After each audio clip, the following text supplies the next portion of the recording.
नमस्कार दोस्तों। चलो आज एक बहुत ही प्यारे से छोटे से रूल के बारे में बात करते हैं। एक ऐसा रूल जो हमारे मन को शांत रखने में ना एक जादू की तरह काम कर सकता है। कभी ऐसा लगता है क्या कि कोई छोटी सी, बिल्कुल छोटी सी बात मन में अटक जाती है और फिर पूरा का पूरा दिन उसी के बारे में सोचते सोचते निकल जाता है।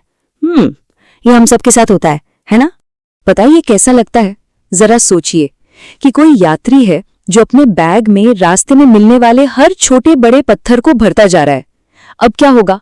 कुछ ही देर में उसका बैग इतना भारी हो जाएगा कि उसका चलना ही मुश्किल हो जाएगा।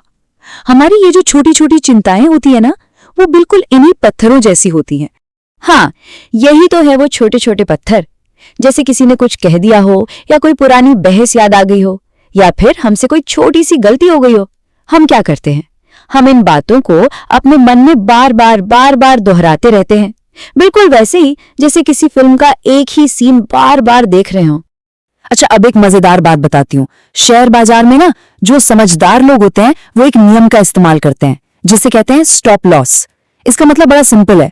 वो पहले से ही सोच लेते हैं कि वो कितना नुकसान सह सकते हैं और जैसे ही नुकसान उस लिमिट तक पहुंचता है वो फौरन उस सौदे को रोक देते हैं। बस अब जरा सोचिए, क्या हो अगर हम यही प्यारा सा स्टॉप लॉस का नियम अपनी चिंताओं पर भी लगा दें। मतलब अगर हम पहले से ही तय कर लें कि किस बात को कितनी देर तक सोचना है तो कैसा रहेगा? ये बहुत ही आसान है सच में। जब भी कोई चिंता मन में आए ना, तो खुद से बस ये 3 सवाल पूछने हैं। पहला, ये बात असल में कितनी जरूरी है। दूसरा, मुझे इस पर अपनी कितनी एनर्जी खर्च करनी चाहिए। और तीसरा, मुझे कब इसके बारे में सोचना बंद कर देना है। बस ये 3 सवाल। देखिए इस स्लाइड में सोच के इस छोटे से बदलाव से कितना बड़ा फर्क आ सकता है।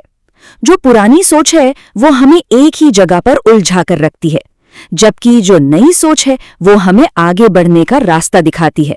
ये बस एक छोटा सा चुनाव है जो हमें करना है। चलिए इसको और अच्छे से समझने के लिए 2 स्टूडेंट्स की एक छोटी सी कहानी सुनते हैं, आशा और राहुल की। ये कहानी शायद हम सबको अपने स्कूल के दिनों की याद दिला दें। तो देखिए, दोनों के साथ बिल्कुल एक जैसी बात हुई। परीक्षा से ठीक पहले दोनों की नोटबुक खो गई। अब आशा क्या करती है? वो उसी बात को सोच सोचकर परेशान होती रही और बेचारी पढ़ ही नहीं पाई।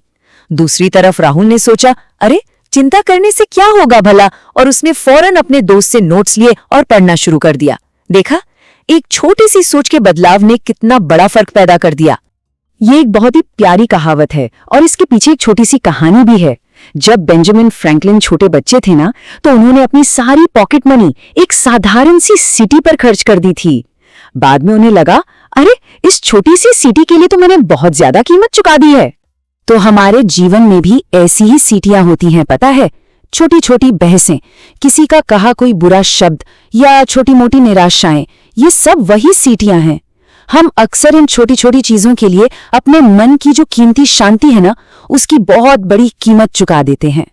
और ये बात बिल्कुल सच है। हमारी जो मानसिक शांति है ना, उससे बढ़कर कुछ भी नहीं है। वो हमारी सबसे बड़ी दौलत है। हमें उसे छोटी छोटी बातों के लिए बिल्कुल भी खर्च नहीं करना चाहिए। तो आज का जो सबक है वो इन 3 आसान से कदमों में है। जब भी कोई चिंता हो तो सबसे पहले पूछे कि ये कितनी जरूरी है, फिर तय करें कि इस पर कितना समय देना है, और बस उस समय के बाद चिंता करना बंद करके आगे बढ़ जाएं। ये हमेशा याद रखिए, जैसे हम अपनी पैसों को बहुत सोच समझकर खर्च करते हैं ना, वैसे ही हमें अपनी मन की शांति को भी बहुत सावधानी से इस्तेमाल करना चाहिए। इसे बेकार की चिंताओं में जरा भी बर्बाद ना करें। तो दोस्तों, अपने मन की शांति को छोटी छोटी बातों पर खर्च मत कीजिए। इस प्यारे से नियम को अपनी जिंदगी में अपनाइए। और हाँ, याद रखना दोस्तों, रोज थोड़ा थोड़ा सीखना एक दिन बड़ी सफलता दिलाता है।